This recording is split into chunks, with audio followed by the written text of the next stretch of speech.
Hey, darling, where are you? Oh, baby. What the heck happened in here? You were cooking dinner. But there's... Okay. Well, I'm sure it'll be great. Darling, are you crying? Did you get hurt? Are you burned? Then what's wrong?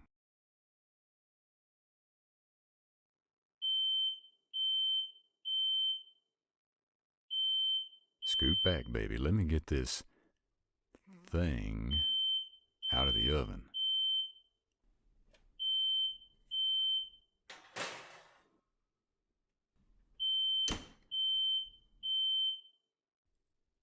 Do you have a fan so we can direct the smoke out the window?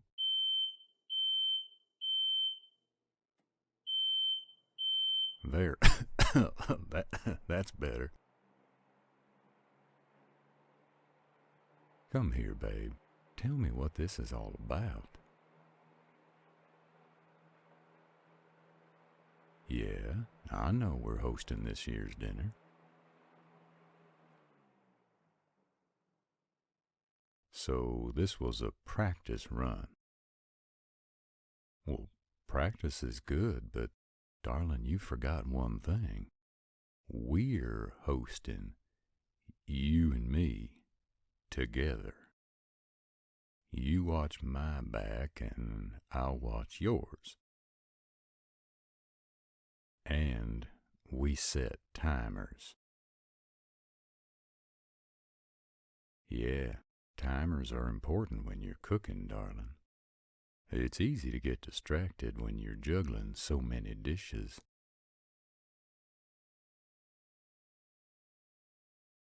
You really went all out for this dinner. Oh, this is a lot for one person.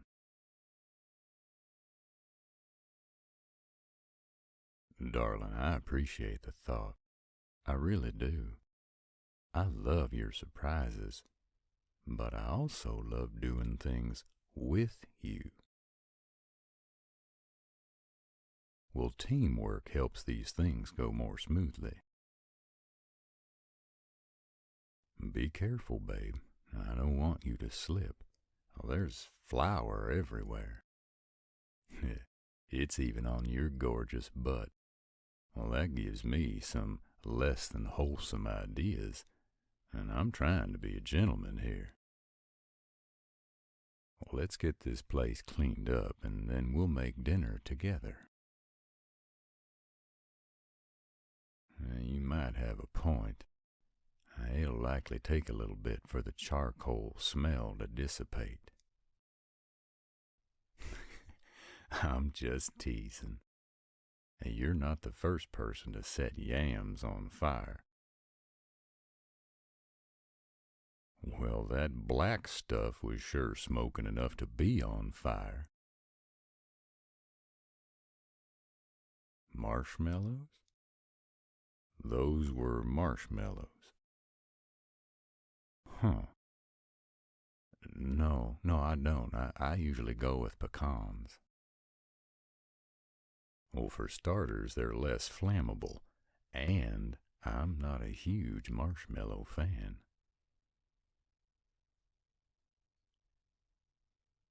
Yeah, you got me there.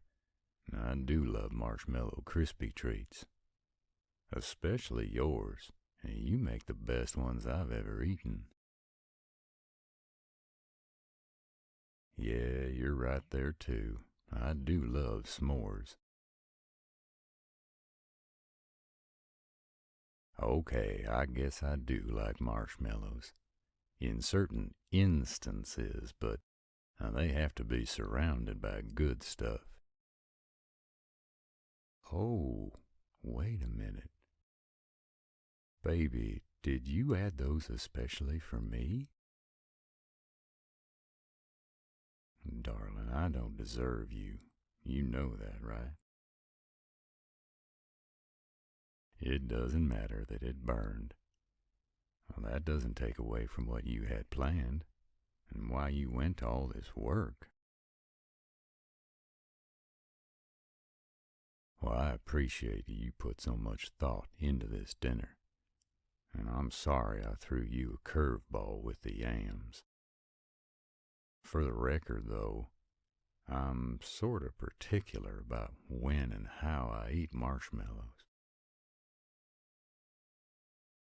No, I'm not finicky, but I do have preferences.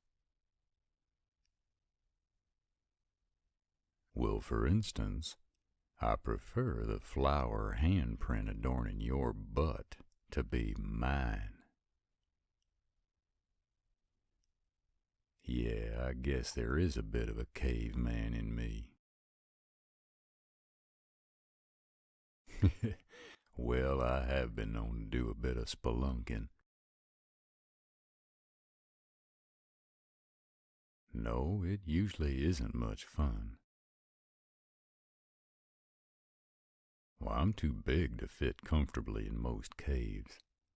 When my shoulders brush against the walls and I have to duck to make it through the tunnels, my imagination can get the better of me, but it's part of my job. Sometimes I have to go into caves to survey bat populations or bears when they're hibernating. No, I've never met Yogi or Boo Boo, you brat. Oh, look, we can see the counters again. I'm not being mean. I just love seeing that snarky look on your face. Where's your broom? Stick vacuum? No, darling, that's not the right tool for this job.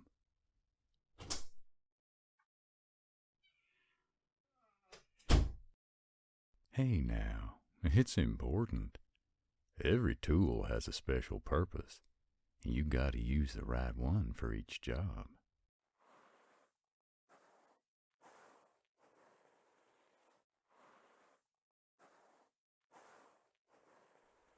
I'm serious. You can't use a flathead screwdriver for a Phillips head screw, and you don't use a stick vacuum when it's gooey stuff. Well, that's the broom's job. What do you mean you use the flathead screwdriver for every screw? You say these things just to make me crazy, don't you? You only own one. Well, how does that work? Tell me you're messing with me, darling. You can't just stick the pointy end into the center and make it work. Well, you'll strip the head. Your mind is in the gutter, baby. Stripping the head has nothing to do with clothes and certain body parts, and you know it. I guess I'll be getting you a set of tools here in the near future. Why didn't you say something back when we were making the desk? I would have taken care of it then. No, you didn't have your own place, but you have a car. Well, your trunk is decent sized. You could have kept a toolbox in the trunk. Wait, are you saying you don't have any tools in your car? What if you broke down? Your battery dies or you get a flat. How would you deal with it? Well, I'm glad you'd call me, but what if I'm out in the field and I can't get to you quickly? You should have basic tools in your car. Well, you never know when you're going to need them. I can teach you how to use 'em. Well, even if you never use 'em, you should know how, just in case.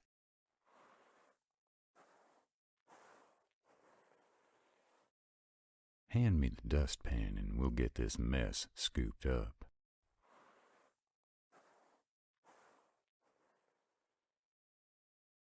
There we go. Except for scraping out the food and doing the dishes, we're about done. Not yet, babe. It's still awfully hot. Just let it sit for a bit and cool off. It's still smoking. What do you want us to cook for dinner? Okay, darling. We can get out of here while the place airs out. I'll take you anywhere you want to go. But I think you'd better shower first. You've got some goop in your hair and flour on your face. Not to mention your clothes look like you walked through a snowstorm.